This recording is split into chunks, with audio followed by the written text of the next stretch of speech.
రీసెంట్గా బంగ్లాదేశ్లో ఏం జరిగిందో మీ అందరికీ తెలుసు. ఆ దేశంలోని రాడికల్ ఇస్లామిస్టులు ఉగ్రవాదులు మిలిటరీతో కలిసి ఆ దేశ ప్రభుత్వాన్ని కూల్చేసి అక్కడి ప్రైమ్ మినిస్టర్ని భయంతో దేశం వదిలి పారిపోయేలా చేశారు. ఆ తర్వాత ఆ దేశంలో ఉన్న హిందువులపైన దాడులు చేయడం మొదలుపెట్టారు.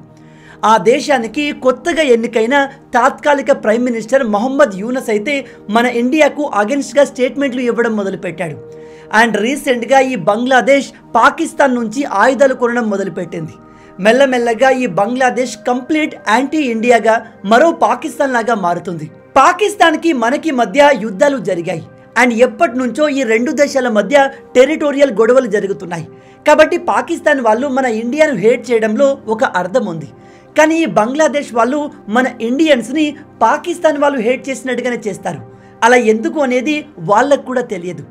బంగ్లాదేశ్కి స్వాతంత్రం రావడంలో మన ఇండియా హెల్ప్ చేసింది. మన సహాయంతోనే ఆ దేశానికి స్వాతంత్రం వచ్చింది. ఆ తర్వాత కూడా మన ఇండియా ఈ దేశానికి అనేక సార్లు ఫ్రీగా లోన్లు ఇచ్చింది. అండ్ బంగ్లాదేశ్లోని 30 to 40% జనాభా మన అదానీ గారు ఎస్టాబ్లిష్ చేసిన పవర్ ప్లాంట్ నుంచి ఎలక్ట్రిసిటీని పొందుతున్నారు. అండ్ ఇప్పటికీ వాళ్ళు దాదాపు $800 మిలియన్ అదానీ కంపెనీకి అప్పు కట్టాల్సి ఉంది. షేక్ హసీనా ప్రైమ్ మినిస్టర్గా ఉన్నప్పుడు మన ఇండియా బంగ్లాదేశ్కు అనేక విషయాల్లో హెల్ప్ చేస్తూ వచ్చింది. కానీ ఇప్పుడు పరిస్థితులు ఒక్కసారిగా మారిపోయాయి. బంగ్లాదేశ్ కంప్లీట్గా ఒక రాడికల్ ముస్లిం కంట్రీగా మారింది. నేను ఎన్ని రోజులు ఎటువంటి చదువు, ఉద్యోగం, పని పాట లేకుండా తిరిగే బంగ్లాదేశ్ యువకులు మాత్రమే ఇండియాకు అగెన్స్ట్గా ఉన్నారు. అక్కడ చదువుకున్న వాళ్ళకి, లైఫ్లో కాస్త ఎస్టాబ్లిష్ అయిన వాళ్ళకి తమ దేశ హిస్టరీ తెలుసు కాబట్టి ఇండియా ఇంపార్టెన్స్ ఏంటో కూడా వాళ్ళకు తెలిసి ఉంటుంది అనుకున్నాను. కానీ ఆ దేశంలో చదువుకున్న వాళ్ళు కూడా రాడికల్స్ లాగానే బిహేవ్ చేస్తున్నారు. ఇలా ఎందుకు చెప్తున్నాను అంటే ఒకసారి ఈ ఆర్టికల్ని చూడండి. బంగ్లాదేశ్లోని ఢాకా యూనివర్సిటీ ప్రొఫెసర్ బంగ్లాదేశ్ పాకిస్తాన్తో కలిసి ఒక న్యూక్లియర్ పవర్గా మారి ఇండియాకి బుద్ధి చెప్పాలి అని చెప్తున్నాడు. కేవలం అంతేకాదు, ఇతను మన ఇండియా గురించి చాలా విషయాలు మాట్లాడాడు. ఒకసారి ఈ వీడియో క్లిప్ని చూడండి. In order to change the Indian habitual perception, our only answer, as I feel, is nuclearization. Nuclearization does not mean that we have to be a nuclear power.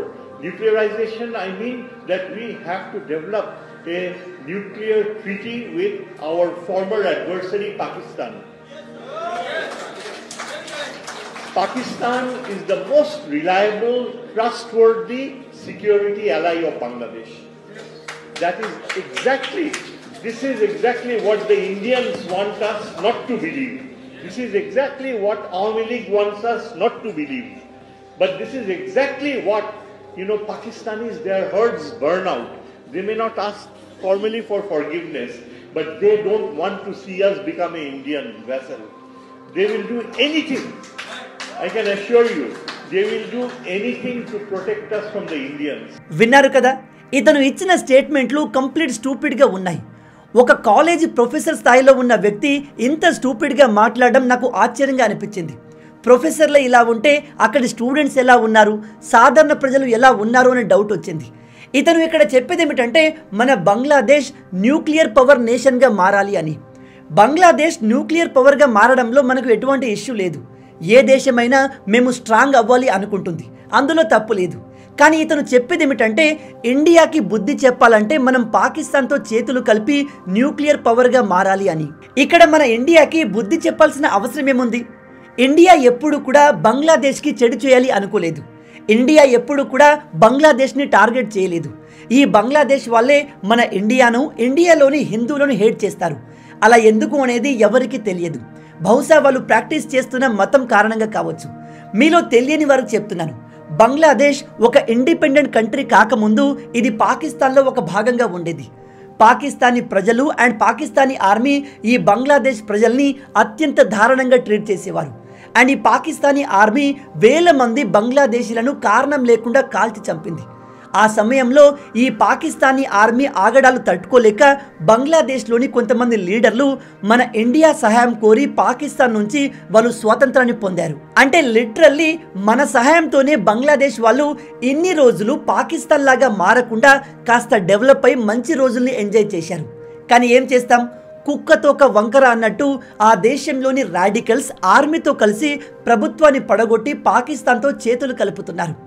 Pakistan ఈ ప్రపంచంలోనే మోస్ట్ ట్రస్ట్ వర్తీ దేశమని ఇదిగో ఇక్కడ కూర్చున్న ఈ Dhaka university professor చెప్తున్నాడు. కానీ పాకిస్తాన్ని trust worthy దేశమని నాకు తెలిసి ఈ ప్రపంచంలో ఏ దేశము చెప్పదు, ఏ వ్యక్తి కూడా చెప్పడు.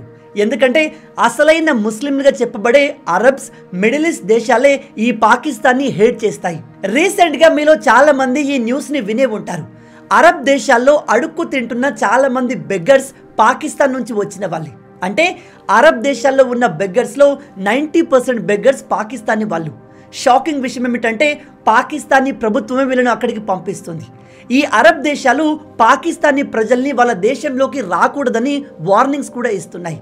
అండ్ ప్రజెంట్ పాకిస్తాన్ పరిస్థితి అత్యంత దయనీయంగా ఉంది.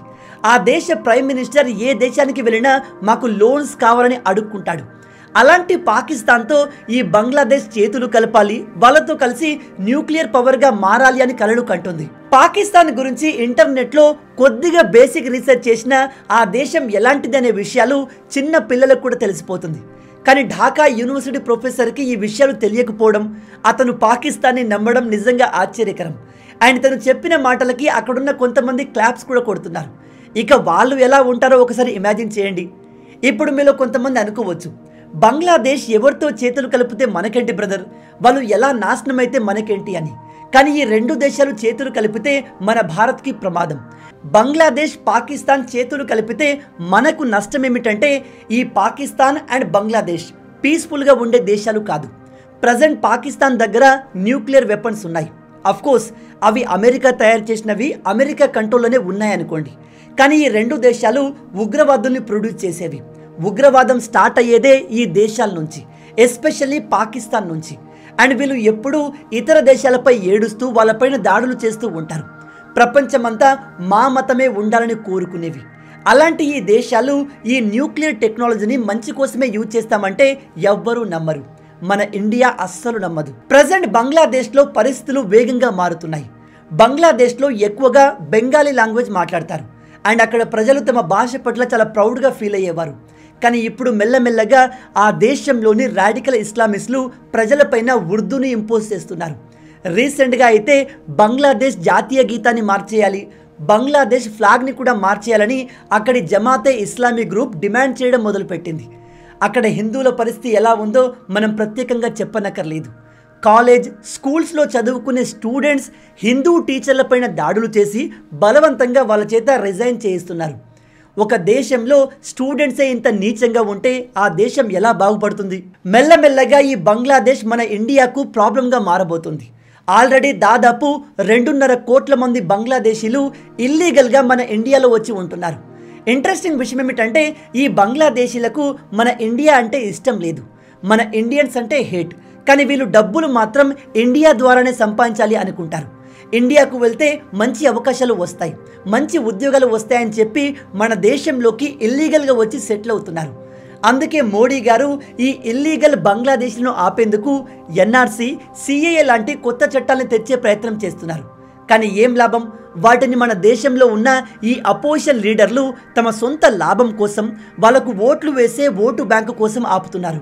మీరు చెప్తే నమ్మరు, రీసెంట్గా బంగ్లాదేశ్లో ఉన్న కొంతమంది రాడికల్ ఇస్లామిస్టులు, అల్-ఖైదా ఉగ్రవాద సంస్థకు చెందిన వాళ్ళు మన వెస్ట్ బెంగాల్ని సెపరేట్ కంట్రీగా ప్రకటించాలి, మోడీ రూల్ నుంచి బయటకు తేవాలి అని చెప్తున్నారు. చూసారా మన మమతా బెనర్జీ బిహేవియర్, తను మాట్లాడే మాటలు, రాష్ట్రంలో చేస్తున్న చేష్టలు పక్కనే ఉన్న బంగ్లాదేశ్ ఉగ్రవాదులకు అడ్వాంటేజ్గా మారింది. సొంత దేశాన్ని ఎలా డెవలప్ చేయాలో తెలియని ఈ బంగ్లాదేశీ ఉగ్రవాదులు మన ఇండియా నుంచి ఒక రాష్ట్రాన్ని విడగొట్టాలని చెప్తున్నారు. గత కొన్ని రోజులుగా అమెరికా కూడా మన ఇండియాకు అగెన్స్ట్గా మారినట్టు కనబడుతుంది. ఇమాజిన్ చేయండి, ఒకవేళ బంగ్లాదేశ్లో జరిగినట్టు మన ఇండియాలో జరిగి ఉంటే అమెరికా వెంటనే ఇంటర్ఫియర్ అయి ఇండియాలో ఇలా ఎందుకు జరుగుతుందని చెప్పి లెక్చర్లు ఇచ్చేది, వీలైతే మన పైన శాంక్షన్లు కూడా వేసేది.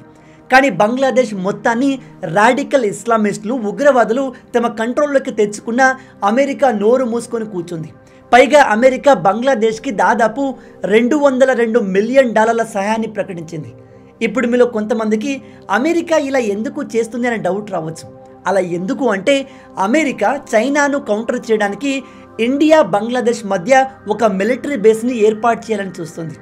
బంగ్లాదేశ్ పూర్వ ప్రైమ్ మినిస్టర్ అయిన షేక్ హసీనా తమకు ఒక ఐలాండ్ ఇవ్వని కారణంగానే అమెరికా ఆ దేశాన్ని ఈ విధంగా తయారు చేసింది. ఇప్పుడు అమెరికా ఇష్టం వచ్చినట్టుగా బంగ్లాదేశ్కు డబ్బులు ఇచ్చి ఆ దేశాన్ని మరింత దిగజార్చి వాళ్ళకు కావలసిన పనులు చేయించుకునే ప్రయత్నం చేస్తుంది. గుర్తుపెట్టుకోండి, రాబోయే కొన్ని రోజుల్లోనే బంగ్లాదేశ్కి మన భారత్కి మధ్య ఏదో పెద్దది జరగబోతుంది. అండ్ దానికి కారణం అమెరికా కాబోతుంది. ఎందుకంటే ఈ అమెరికా చైనాను కౌంటర్ చేయడానికి బంగ్లాదేశ్ దగ్గర ఒక అతిపెద్ద మిలిటరీ బేస్ని ఏర్పాటు చేసే ప్రయత్నం చేస్తుంది. దీనిపై మన భారత్ ఎలా రెస్పాండ్ అవుతుంది, ఎటువంటి స్టెప్స్ని తీసుకోబోతుంది అనేది మనం వేచి చూడాలి. కానీ ఈ పూర్తి టాపిక్ గురించి మీరేమనుకుంటున్నారు? బంగ్లాదేశ్ పాకిస్తాన్తో కలిస్తే మన భారత్ పైన ఎటువంటి నెగటివ్ ఎఫెక్ట్ ఉంటుంది? మన దేశంలో ఉన్న 2.5 కోట్ల మంది ఇల్లీగల్ బంగ్లాదేశీలను తిరిగి వాళ్ళ దేశంలోకి పంపేయడానికి ప్రభుత్వం ఎటువంటి చర్యలు తీసుకుంటే బాగుంటుంది? మీ ఆలోచనల్ని కింద కామెంట్లో చెప్పండి. మొత్తంగా ఇవి ఈ వీడియోకి సంబంధించిన పూర్తి విషయాలు. ఈ వీడియో మీకు నచ్చింది అనుకుంటున్నాను. నచ్చితే అలా ఊరికే చూసి వెళ్ళిపోకుండా వీడియోని లైక్ చేయండి. ఈ వీడియోకి నేను మీకు ఇచ్చే లైక్స్ టార్గెట్ 5000 లైక్స్. చాలా ఈజీ, సింపుల్గా చేసేయండి. మీరు కొట్టే లైక్స్కి కింద ఉన్న లైక్ బటన్ పగిలిపోవాలి. అలాగే ఇలాంటి మరిన్ని ఇంట్రెస్టింగ్ వీడియోస్ కోసం మన ఛానల్ని సబ్స్క్రైబ్ చేసి మమ్మల్ని సపోర్ట్ చేయొచ్చు కదా. ఇది మీకు కంప్లీట్లీ ఫ్రీ. కానీ మీరు చేసే ప్రతి ఒక్క లైక్ అండ్ సబ్స్క్రిప్షన్ మాకు మరిన్ని వీడియోస్ చేయడానికి ఒక మోటివేషన్లా ఉంటుంది. కాబట్టి వీడియోని లైక్ చేసి ఛానల్ని సబ్స్క్రైబ్ చేయడం మర్చిపోవద్దు. రాబోయే వీడియోలో ఇంకో ఇంట్రెస్టింగ్ టాపిక్తో మళ్ళీ కలుద్దాం. అంటిల్ దెన్, జై హింద్.